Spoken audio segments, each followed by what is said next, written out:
أعوذ بالله من لا إله إلا هو أعوذ بالله السميع العليم من الشيطان الرجيم بسم الله الذي خلق عيسى بن مريم مع أمه مريم بسم الله الرحمن الرحيم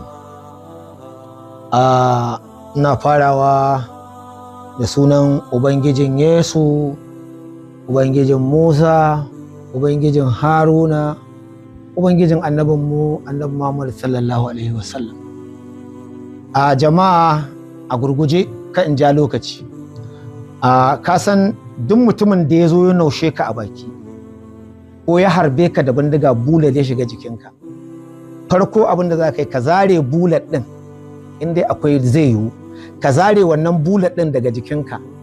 Idan ka zare shi in dai zai yiwu, don ba mutuwa za ka yi ba, dama magana ce ya harbo maka bullet.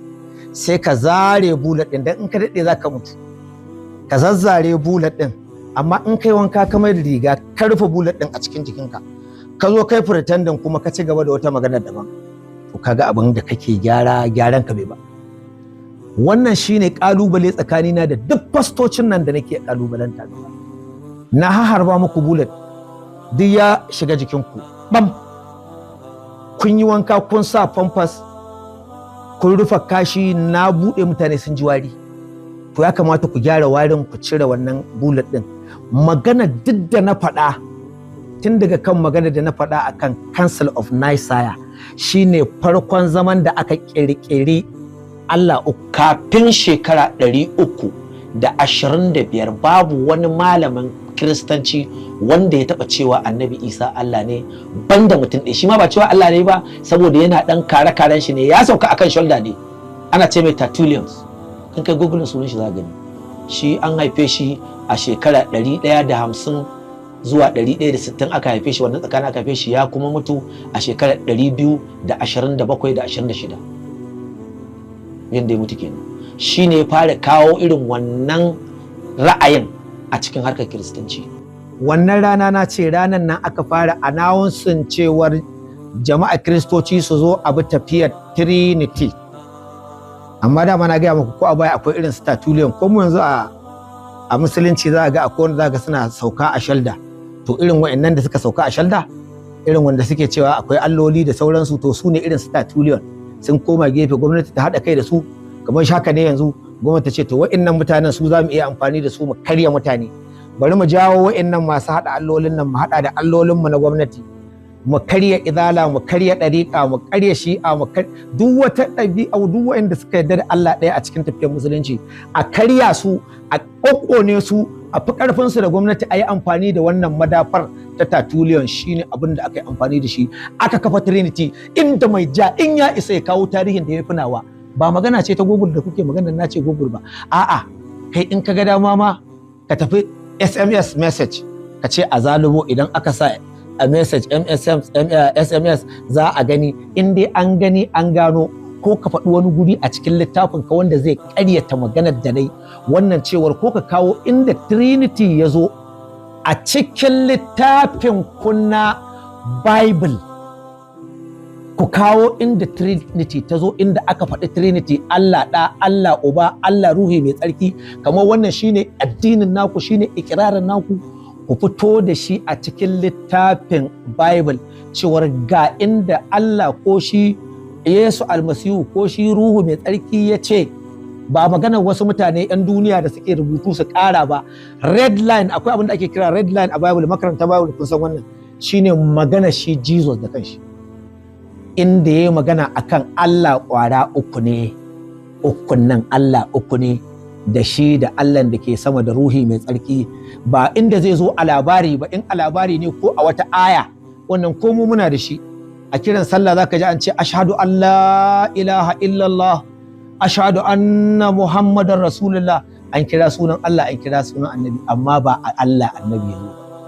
To kakka zo ka kawo mun wata aya a Bible wadda an kira Allah, Jesus ya biyo bayan shi, amma ba zuwan Allah ba ka ce ga inda suka zama ɗaya.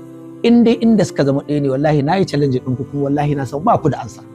kuma kun rasa ansa, duk na dabarbarta ku. Yanzu zan sawo bidiyon Pastor Muhammad a rana ɗaya sau biyu ya bidiyo billahi lazi na rikita shi, kuma saboda tsabar yaro wallahi tallahi har ya gama bidiyo bai goge wata magana ɗaya a cikin maganar da ne ba. Ya kamata ya ƙoƙari ya goge ko ɗaya ce cikin maganganun da ne, ko kuma inda na ce a Bible aka tsine ma Yesu, aka tsine ma Jesus a Bible, da ke ya ruɗe ya gigice jama'a. Bari ku ji me ya faɗa. Yau magana da nake so in maida bisa ga wasu zantuttuka ne da nake ji suna yawo a kwanan nan. Na farko a maganar wani ɗan rawan nanaye ana ce masa shinedu ko baban shinedu ko menene, wanda su musuluncin ma riga ya cine musu albarka da babban albarka ne dama su, sai tsallaka ya shigo cikin kiristanci har yana zagin Yesu almasihu ubangijinmu. To kun ji fa jama'a, ni kuma da ku ji me na faɗa. A wannan ƙare-ƙaren da suka yi, a wannan birkice-birkicen da suka yi, abu na farko da suka yi suka ce Allah ya tsine wa annabi. Ka je ka shuba Galatians chapter 3 verse 13. Christ redeemed us from the curse of the law by becoming a curse for us, because it is written. In ka ji Kirista ce maka it is written, zai tafi tsohon alƙawari. Curse is everyone that is hung on the pole. A cikin Bible ɗin ko aka faɗi wannan. Aka ce duk tsinuwar da Allah zai yi wa mutanen duniya ta tattare ta dawo kan Jesus, don ba annabi Isa ba, mu annabi Isa mu Allah bai tsine mu ba, ta dawo kan Jesus. A cikin Bible ɗin chapter da na faɗi aje a duba a gani haka ne ko ƙarya nake ko ba haka bane ba. To jama'a kun ji, shin jama'a ni ne na zagi Yesu ko littafin su ne na ce ya zagi Yesu? Ni ina kilemin littafin ku ne ya tsine ma Jesus, ni kuma na ɗauke wannan abun akan annabi Isa na asalin Yesu almasihun na asali, na maida muku akan Jesus ɗin ku sabo da aka ƙirƙira ranar Council of Nicaea. Na cire wannan zagi akan shi saboda tsabar rashin lissafi naka Pastor Muhammad, saboda tsabar rashin karatun ilimin naka da addinin naka. Ka ruɗe, ka dabarbarce, ka zo ka ɗora wa baban shinedu shi ne ya zagi Jesus. Yanzu na kai ka kotu, dan wallahi mugunta ce ma za ta sa ba zan kai ka kotu ba, dan za ka samu kuɗi, za ka je ka bar wa ƴan uwan da suke turo kuɗi ka ce an kai ka kotu. Wallahi in na kai ka kotu annan wallahi na ɗaure ka, saboda ni ban zage su ba. Zan iya zuwa in kilemin rubuta in ce ga wani nan ya kilemin na zagi Yesu, ni kuma na ce littafin shi ne ya zagi Yesu. A kawo mu kotu, ka zo da lauyoyin duk duniyar nan, ko ban zo da lauya ba ni kadai wallahi sai na kwaci kaina a kotu da lauyoyinka, saboda a buɗe bidiyo na a ga inda na ce ni ne na zaga. Littafin ku na buɗe da kuke ce mashi mai tsarki, sai in ce alƙali ya buɗe littafin nan naku mai tsarki, shin littafin nan naku ya faɗa ko bai faɗa ba, kuma ku zo da naku littafin da kuka zo da shi. Ba na buƙatar ni zan zo da Bible ɗin a buɗe idan akwai wannan zagin ko babu. Ya abin da nake nan, yanzu ka zo ka ɗora ka ce baban shinedu ne ya zagi Yesu. Kaga ka ruɗe, duk na dabarbatar da ku wallahi, duk na ruɗa ku wallahi. Amma abin da ya sa ba zan bile mu ɗinka ba, dama ita rayuwa duk lokacin da ka zo da rashin gaskiya, mai gaskiya zo tsaya gaban ka gigicewa kake, ka rasa ma wai me yake faɗi. To wallahi ka gigice, dukkan ku kun gigice, kun ma rasa me nake faɗi wallahi. Da Allah ku dan samu ruwan sanyi ku sha, ku zauna, sai ku dan samu hutawa, sai ku ce da Allah ku kirawo in su masu hankali, ku ce da Allah ba ce da me yake faɗa ne. Dan na san ku ruɗe, wallahi ku ruɗe.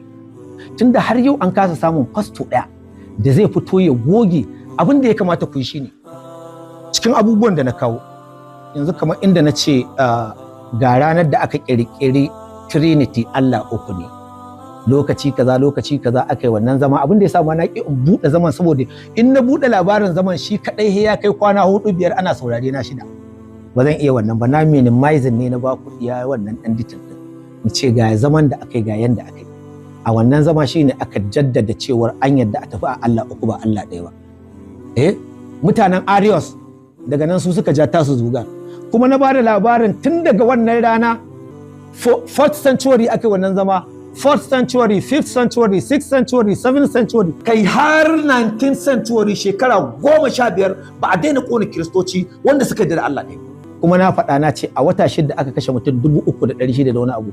Ni har yanzu abin da nake so duk wannan abubuwan da nake faɗi ba ku kawo wani littafi ko wani tarihi da ya goge nawa ba. Kuna sa wa mabiyan ku fa wasu wasi a zuciya.